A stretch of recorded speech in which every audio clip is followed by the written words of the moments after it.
बदलापूरमध्ये 2 शाळकरी मुलींवरती लैंगिक अत्याचाराची घटना ताजी असतानाच कल्याणमध्ये एका 13 वर्षीय मुलीवरती लैंगिक अत्याचार करून तिची हत्या केल्याची धक्कादायक घटना काल समोर आलेली आहे। आणि याच प्रकरणामध्ये फरार असलेला गुन्हेगार हा गुन्हेगारी पार्श्वभूमीचा असल्याचं कळतंय।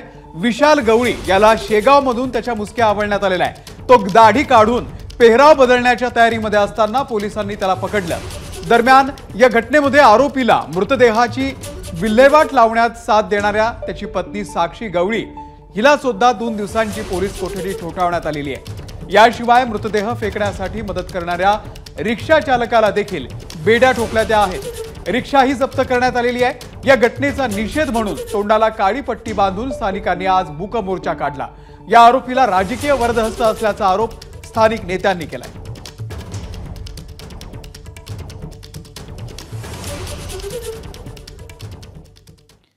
तर या लहान मुलीची हत्या करणारा आरोपी विशाल गवळी एवढ्या विकृत मनोवृत्तीचा आहे की त्याने मृतदेह बाबगावमध्ये टाकल्यानंतर त्याच परिसरात असलेल्या एका बारमध्ये मद्यप्राशन केला।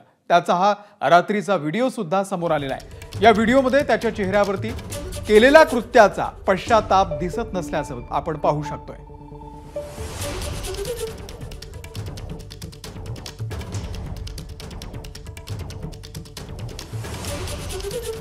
मृतदेह टाकल्यानंतर जवळ असलेल्या एका बारमध्ये जाऊन त्यानं दारू विकत घेतली, दारू मद्यप्राशन केलं आणि यावेळी त्याच्या चेहऱ्यावरती कुठलाही पश्चाताप दिसत नाही। त्याला राजकीय बळ कोण दिलं एवढे वर्ष आणि त्यावेळेस ज्या ज्या लोकांनी त्याच्यावरती आरोप केले, त्याच्यावरती गुन्हे दाखल केले, अशा लोकांना या कल्याणपुरीमधून पळवण्याचं काम त्या कुटुंबाला केलेलं आहे। आणि त्यावेळेस पोलिसांनी राजकीय बळी पडून अशा व्यक्तीला त्या ठिकाणी मला वाटतं की तो जर बाहेरच नसता आला, 5-5 गुन्हे करून जर तो बाहेर नसता आला तर मला वाटतं ही घटना घडली नसती। तर कल्याणमधल्या या घृणास्पद कृत्यानंतर स्थानिक महिला प्रचंड आक्रमक झाल्या। बदलापूरमधला नराधम अक्षय शिंदेचा जसा खात्मा झाला तसाच कल्याणचा आरोपी विशाल गवळी याचाही खात्मा करावा अशी महिलांनी मागणी केली आहे।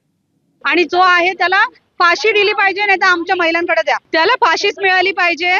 जे आरोपी आहे त्याच्यामध्ये त्यांना सगळ्यांना फाशी मिळाली पाहिजे। या आरोपीला विशाल गवळीला अगदी फाशी झालीच पाहिजे, नाही तर आम्ही बदलापूर पेक्षाही मोठं आंदोलन कल्याणपुरीत आम्ही उभारू। हा इतका विकृत आहे की याची ठेचून हत्या झाली पाहिजे। याला इन्काउंटर एका गोळीत त्याचं मरण नको, आम्हाला त्याचे तेवढेच हाल झालेले पाहिजे। मौत का बदला मौत, आणि ही तर निगृण हत्या आहे। आम्हाला जीवच पाहिजे त्याचा। आम्ही पक्ष बघणार नाही, आम्ही सर्व भगिनी एकत्र येऊन त्याला शिक्षा करू। तर हा आरोपी विशाल गवळी नेमका आहे तरी कोण पाहूया। विशाल गवळी हा बदलापूरच्या अक्षय शिंदे यापेक्षाही विकृत आहे। विशाल गवळीच्या 2 बायका त्याला सोडून गेलेल्या, तिसरी बायको सध्या खासगी बँकेमध्ये नोकरी करते। बलात्काराचा प्रयत्न, छेडछाड, लैंगिक शोषण असे अनेक गुन्हे विशालवरती आहेत। कल्याण पूर्व परिसरात त्याची दहशत आहे। या दहशतीमुळेच काही कुटुंबांचं स्थलांतर झालेलं आहे। विशाल गवळी या विकृताला राजकीय वलय असल्याची माहिती सुद्धा समोर आलेली आहे।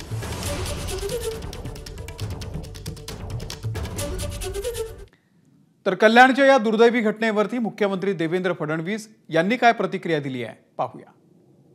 अत्याचाराच्या घटनांपैकी 95% घटना नातेवाईक किंवा ओळखीच्या लोकांकडून होतात। त्यामुळे हा जसा एक प्रकारे कायदा सुव्यवस्थेचा प्रश्न आहेच, मी नाकारतच नाही, पण त्यासोबत हा सामाजिक प्रश्न देखील आहे। समाजामध्ये देखील आपल्याला महिलांच्या प्रती, मुलींच्या प्रती अधिक जागरूकता तयार करावी लागेल। तो प्रयत्न देखील आम्ही करणार आहोत। एबीपी माझा, उघडा डोळे बघा नीट।